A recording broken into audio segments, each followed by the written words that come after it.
lendemain de la levée des sanctions de la CEDEAO, le chef de l'État est arrivé à Nioro pour lancer l'édition 2022 du Plan national de riposte contre l'insécurité. Nous recevons en exclusivité Sidibé Rokiatou Doumbia, Madame Combattre la vie chère, sur la levée des sanctions de la CEDEAO, des sanctions qu'elle a dénoncées haut et fort partout sur les réseaux sociaux. L'état de santé de l'ancien président angolais José Eduardo dos Santos est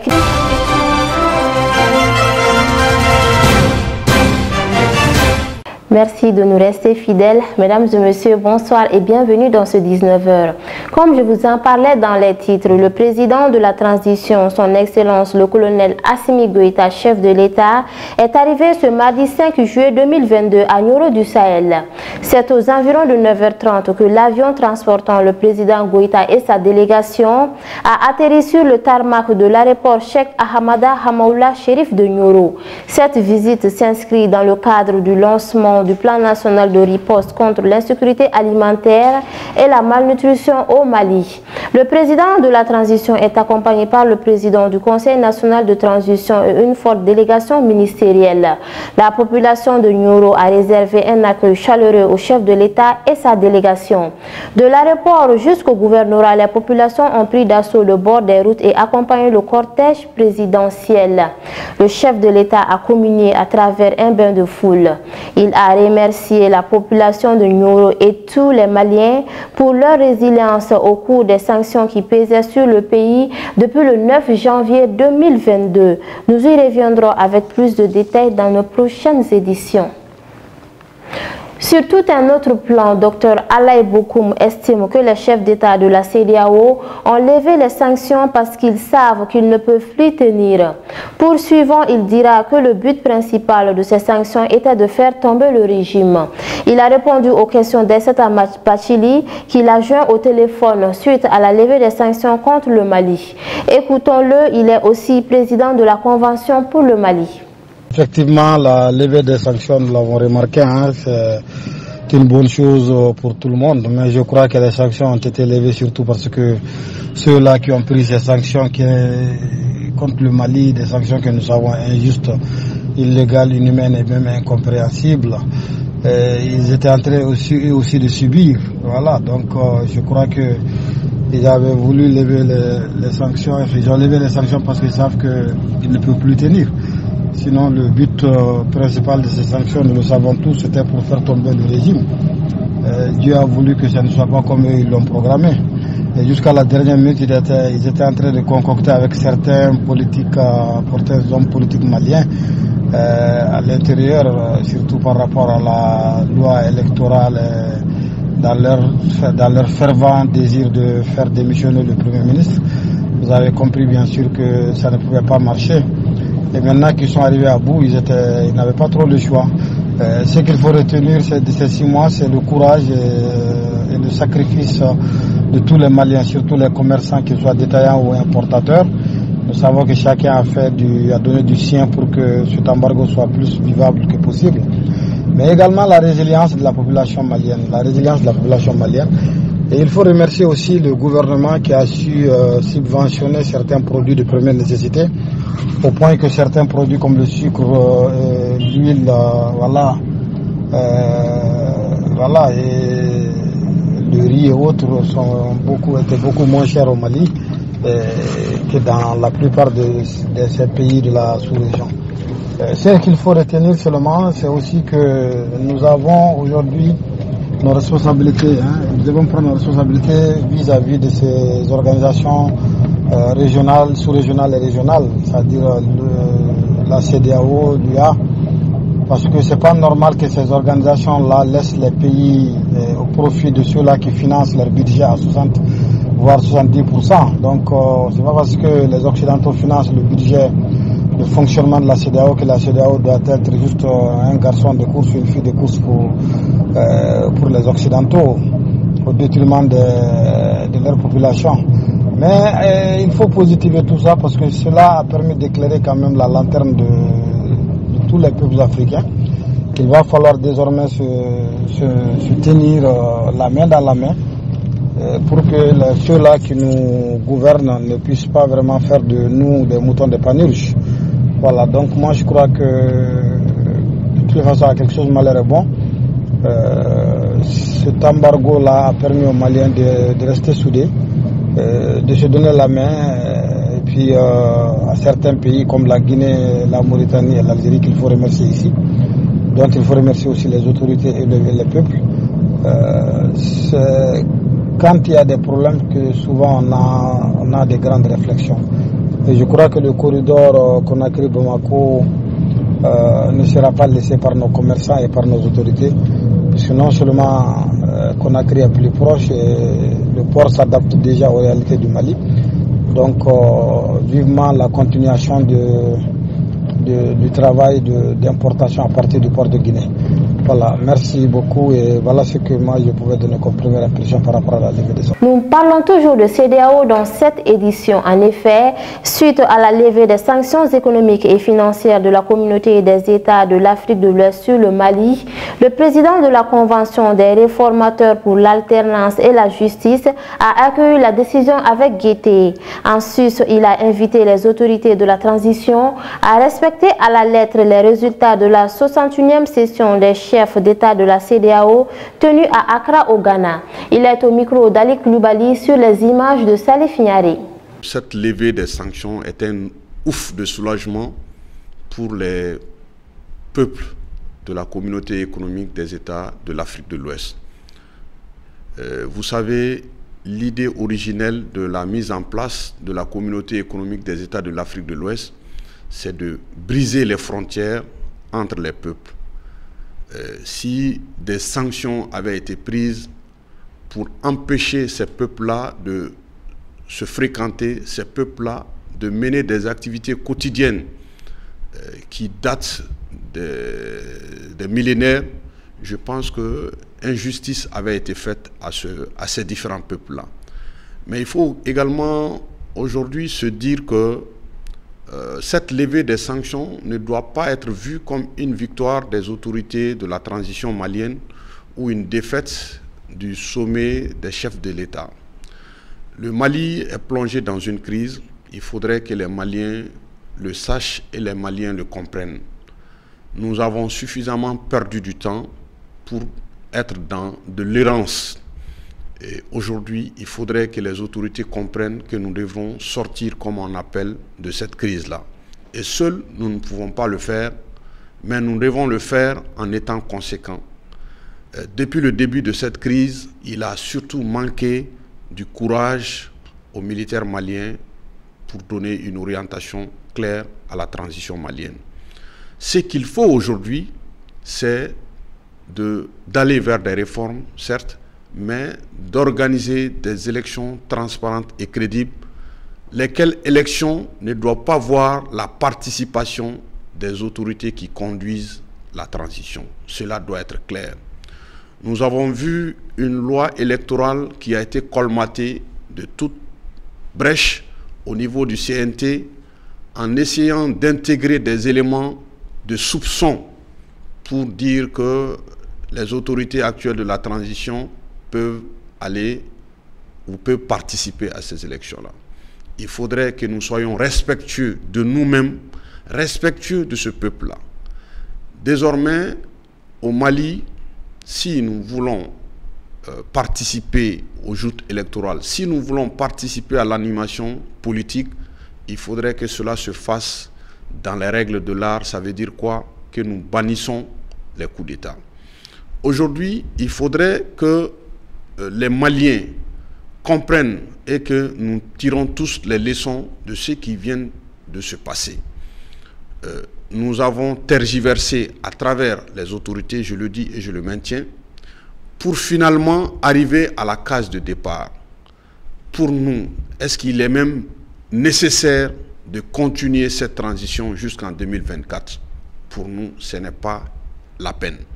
Il faudrait, dans ces conditions-là, aller rapidement aux élections pour que nous ne tombions pas dans d'autres crises. Par rapport aux sanctions individuelles, c'est à cela qu'on devrait s'en tenir.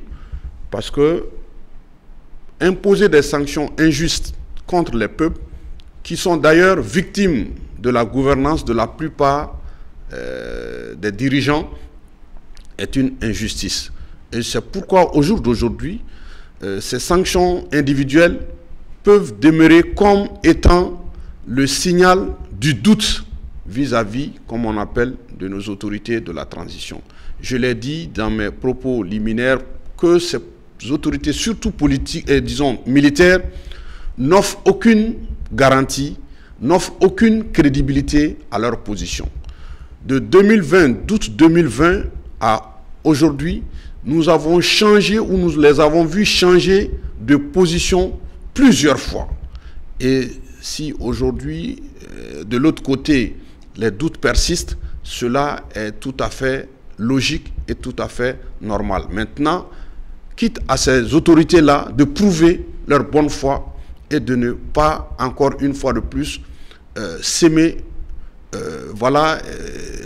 le désarroi, s'aimer encore une fois de plus des situations intenables sur leur population.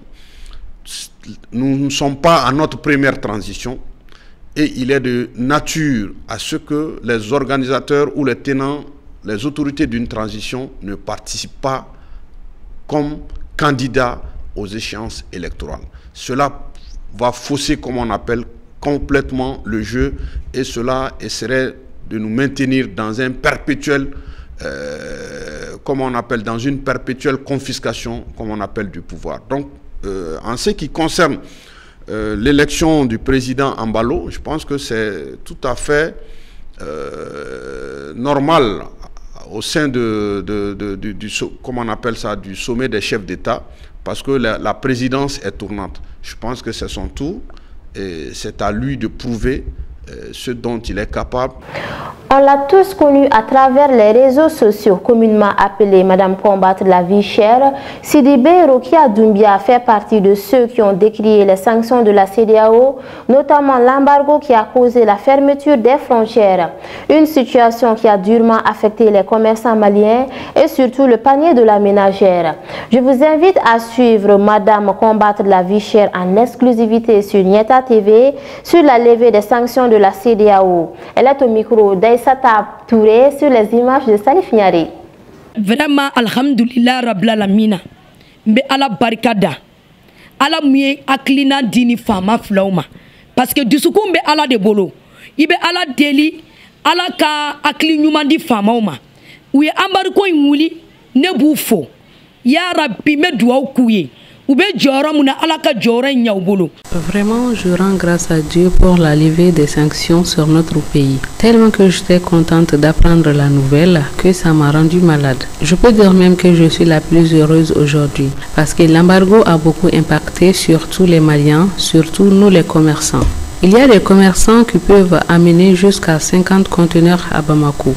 Et toutes ces personnes travaillent avec les banques. Donc, c'est un grand soulagement pour nous. Mon souhait est d'amoindrir la souffrance des populations. Je demande aux autorités de prendre une partie des recettes du trésor pour assurer l'autosuffisance alimentaire dans notre pays. Les gens pensent que moi, ma lutte se limite juste à l'embargo. Non, loin de là. C'est maintenant même que les vraies choses vont commencer jusqu'à ce que les prix baissent. Je compte mener plusieurs luttes pour cela à travers mon association. I'm so happy to open way. I'm so happy to open gate for all of us because this embargo is open. I'm so happy. I'm greet all the president for all of Africa. All Africa president for Ghana, president for Mali, president for Nigeria, president for Abidjan, Côte d'Ivoire, Africa. Lomé, I'm so happy. Nous parlons toujours de la levée de l'embargo dans cette édition. En effet, à Dakar, au Sénégal, c'est avec beaucoup de joie et de soulagement que les commerçants maliens ont appris la levée des sanctions contre le Mali. Ils étaient durement affectés par la fermeture des frontières. Ils se sont prononcés au micro de nos confrères de la RTS depuis la capitale sénégalaise. Sincèrement parler, c'est un soulagement parce qu'il y en a beaucoup qui utilisent vos ports pour amener des marchandises dans leur pays qui n'est même pas le Mali, qui traversent le Mali pour aller dans les autres pays. Aujourd'hui, on peut dire Alhamdulillah Rabbil Alamina. Dieu merci à tous ceux qui nous ont fait une contribution pour que cet embargo puisse se lever sur le Mali. parce que nous sommes en crise mondiale actuellement. Bon, donc s'il y a crise mondiale et nous, nous sommes tombés dans une sanction aussi, nous sommes dans une triple crise. Avec la sanction, on n'avait pas assez de produits pour nous-mêmes, pour les consommations, c'est tout était comme un cher, un peu quoi, à la normale quoi. Mais avec ce levier, on peut voir si on peut remercier le bon Dieu. C'était imprévu. On ne savait pas qu'on allait nous sanctionner immédiatement. On croyait qu'on peut avoir des négociations entre la CEDEAO et nos dirigeants. Mais brusquement, ils nous ont sanctionnés. On était trop fatigués. Tout le monde était fatigué. Puisque depuis que moi je suis né, je n'ai pas senti cette chose-là. Moi je suis né il y a longtemps.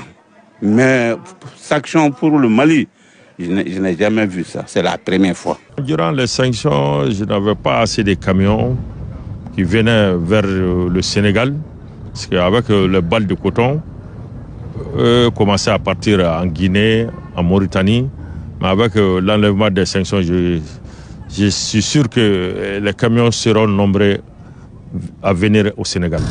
Nous, on a été quand même coupés d'une de nos sources d'approvisionnement qui, au plan douanier, nous a beaucoup impacté par rapport à nos recettes.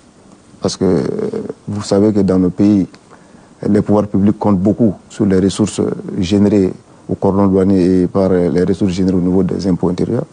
Donc quand il y a des difficultés d'acheminement de ces marchandises-là qui constituent la matière imposable, donc cela va de soi que le pays soit vraiment très très impacté. Et aussi l'approvisionnement du pays. Non seulement les recettes en souffrent, mais l'approvisionnement aussi de la population pose problème. Dans un pays où pratiquement ton domaine se joue, donc les impacts, j'ai pris juste le cas du coton, mais au-delà de ça, même au niveau du Sénégal, les industries industrielles en ont pris un coup. Et si je prends par exemple les industries cimentières aujourd'hui, où le Mali a à peu près 1 200 000 tonnes par an sur les ciments au Sénégal, ça représente quand même beaucoup pour l'économie du Sénégal d'abord. Et je pense que vice-versa aussi, donc l'état au Mali, c'est que les prix ont pris de l'ascenseur. Si on voit aujourd'hui que la tonne de ciment est vendue à 150 000 francs au Mali, ça veut dire que quelque part l'embargo a eu un impact négatif sur l'économie malienne et surtout sur le quotidien du Malien. Maintenant, place à l'actualité internationale.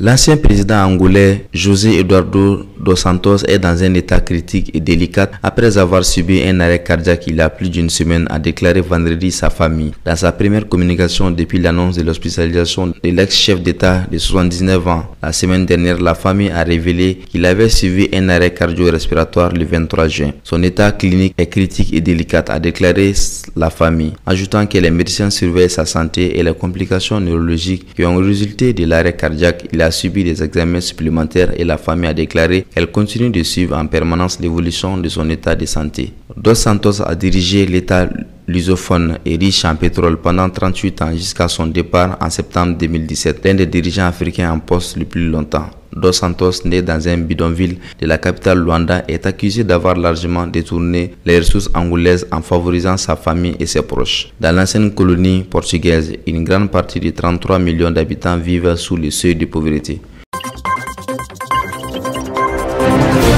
Les manifestants ont investi les sièges du Parlement libyen à Tobrouk dans l'est du pays pour protester contre la détérioration des conditions de vie et l'incurie de leurs dirigeants au lendemain de l'échec d'un nouveau rond de négociations entre camps rivaux. Selon plusieurs chaînes de télévision, des manifestants ont pénétré à l'intérieur du bâtiment et commis des saccages. Des images diffusées par les médias montraient d'épaisses colonnes de fumée noire se dégageant du périmètre de la bâtisse après que des jeunes protestataires en colère ont brûlé des pneus. Un bulldozer conduit par un manifestant a défoncé une partie du portail de l'enceinte du bâtiment, facilitant l'éruption des manifestants à l'intérieur selon les images. Plus tard, d'autres engins de chantier sont arrivés et ont commencé à défoncer des pans des murs du bâtiment. D'autres manifestants, dont certains brandissaient ces drapeaux verts de l'ancien régime de Mohamed Kadhafi, jetaient en l'air les documents qu'ils ont récupérés dans les bureaux.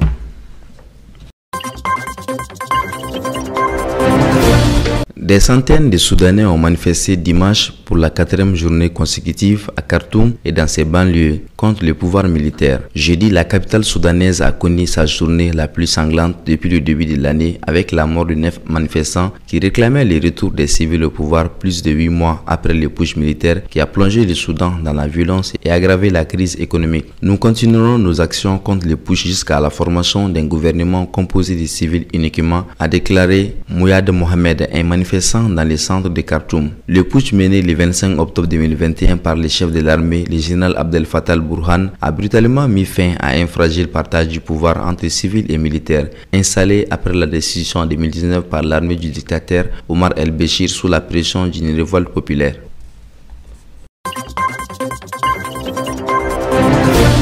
Une nouvelle vague de violences terroristes dans le nord-est du Mozambique a forcé plus de 30 000 enfants à fuir en juin, soit le chiffre mensuel le plus élevé depuis le début de cette crise en 2017, s'alarme une ONG britannique vendredi. La province pauvre et à majorité musulmane du Cabo Delgado connaît récemment un regain de violence de la part des groupes terroristes qui sèment la terreur depuis bientôt 5 ans, alors que des renforts militaires venus du Rwanda et des pays voisins avaient permis un apaisement depuis l'an dernier. Au moins une cinquantaine de personnes ont été tuées en juin lors des raids éclairs contre des cibles isolées et vulnérables dans plusieurs districts, résume l'ONG américaine ACLED, forçant ainsi plus de 60 000 personnes, dont près de 33 000 enfants, à fuir leur foyer selon les derniers chiffres de l'Organisation internationale pour les migrations.